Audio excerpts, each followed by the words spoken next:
नमस्कार, आप देख रहे हैं द फुलझड़ी और मैं श्रुति। श्रीलंका के हाल हर बीतते दिन के साथ बेहाल होते जा रहे हैं। चीनी कर्ज के जाल में फंसकर इस द्वीपीय देश की अर्थव्यवस्था ध्वस्त हो गई है और लोग खाने पीने के लिए भी मोहताज हैं। जरूरी सामानों का आयात बाधित होने के चलते महंगाई अपने चरम पर पहुंच गई है और लोग दंगा फसाद करने पर आमादा हो गए हैं।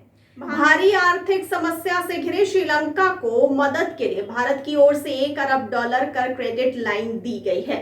एक रिपोर्ट के अनुसार रुपए में भुगतान से संबंधित समस्या इस मदद में बाधा बन रही है। इस संबंध में जारी एक रिपोर्ट में कहा गया है कि बंदरगाह पर फंसे आवश्यक खाद्य वस्तुओं के लगभग 1500 कंटेनरों के लिए $1 अरब की भारतीय क्रेडिट लाइन का उपयोग बाधित हुआ है, क्योंकि कुछ शिपर्स भारतीय रुपए में भुगतान स्वीकार करने के लिए तैयार नहीं हो रहे हैं। रिपोर्ट में एक प्रवक्ता के हवाले से कहा गया है कि कुछ शिपर्स अमेरिकी डॉलर में ही भुगतान पर जोर दे रहे हैं। और आइए अब जानते हैं डॉलर की मजबूती कैसे बनी मुसीबत। आपको बता दें कि अमेरिकी डॉलर के मुकाबले रुपए के मूल्य में गिरावट के कारण आयातित खाद्य वस्तुओं की कीमतों में कम से कम 30 से 40% की वृद्धि हुई है।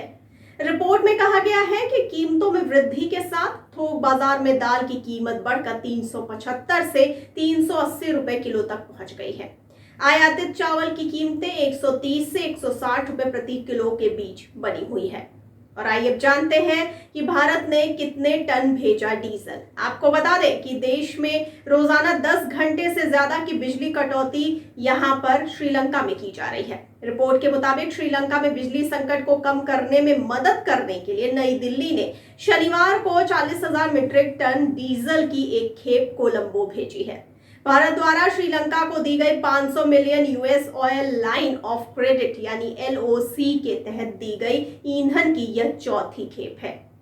आपको आगे बताते चले कि बीते दिनों आई रिपोर्ट की माने तो देश में कुकिंग गैस और बिजली की कमी के चलते करीब 1000 बेकरी बंद हो चुकी है और जो बची है उनमें भी उत्पादन ठीक ढंग से नहीं हो पा रहा है। लोगों को एक ब्रेड का पैकेट भी $0.75 यानी 150 रुपए में खरीदना पड़ रहा है। यही नहीं, मौजूदा समय में एक चाय के लिए लोगों के 100 रुपए तक खर्च करने पड़ रहे हैं। गौरतलब है कि पिछले साल 30 अगस्त को श्रीलंका सरकार ने मुद्रा मूल्य में भारी गिरावट के बाद राष्ट्रीय वित्तीय आपातकाल की घोषणा की थी और उसके बाद खाद्य कीमतों में काफी तेजी से बढ़ोतरी हुई। देश में 1 किलो मिर्च की कीमत 710 रुपए हो गई है। यही नहीं, बैंगन की कीमत 51% बढ़ी है तो प्याज के दाम में 40% तक बढ़ोतरी देखी गई है। 1 किलो आलू के लिए 200 रुपए तक चुकाने पड़ रहे हैं। और आइए अब जानते हैं महंगाई का क्या है यहाँ रिकॉर्ड। आपको बता दें कि कुछ दिनों पहले श्रीलंका से ऐसी तस्वीरें आई कि लोग पेट्रोल खरीदने के लिए पेट्रोल पंप पर टूट पड़े और लोगों को नियंत्रित करने के लिए सेना बुलानी पड़ी। हजारों लोग घंटों तक कतार में इंतजार करके तेल खरीद रहे हैं। देश में डॉलर की कमी ने सभी क्षेत्रों को प्रभावित किया है। देश में फरवरी में महंगाई 17.5% के रिकॉर्ड स्तर पर पहुंच गई है, जो कि पूरे एशिया में सबसे ज्यादा है। और आइए अब जानते हैं श्रीलंका की बदहाल अर्थव्यवस्था के बारे में। आपको बताते चले कि गौरतलब है कि श्रीलंका की अर्थव्यवस्था बुरे दौर से गुजर रही है। श्रीलंका पर चीन, जापान, भारत और अंतर्राष्ट्रीय मुद्रा कोष का भारी कर्ज है, लेकिन विदेशी मुद्रा भंडार की कमी के कारण वो अपने कर्जों की किस्त तक नहीं दे पा रही है।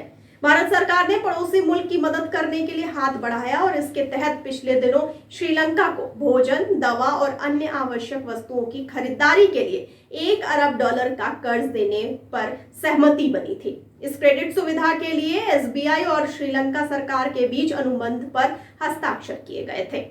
गौरतलब है कि श्रीलंका का विदेशी मुद्रा भंडार लगभग खत्म हो चुका है। आपको जानकारी के लिए यह भी बताते चले कि श्रीलंका पर कर्ज $45 अरब यानी करीब 3,42,000 करोड़ रुपए से ज्यादा पर पहुंच गया है। जी हाँ, सरकार के सामने अंतर्राष्ट्रीय मुद्रा कोष यानी IMF से आर्थिक मदद लेने के अलावा कोई दूसरा रास्ता नहीं बचा है। एक रिपोर्ट में कहा गया है कि श्रीलंका की सरकार को विदेशी कर्ज को जुलाई तक रीस्ट्रक्चर करना होगा। इसकी वजह यह है कि जुलाई में $1 अरब का कर्ज लौटाने के लिए सरकार के पास पैसे नहीं है। विश्व बैंक की ओर से बीते साल अनुमान जताया गया था कि कोरोना महामारी के शुरू होने के बाद से देश में 5 लाख लोग गरीबी के जाल में फंस गए हैं।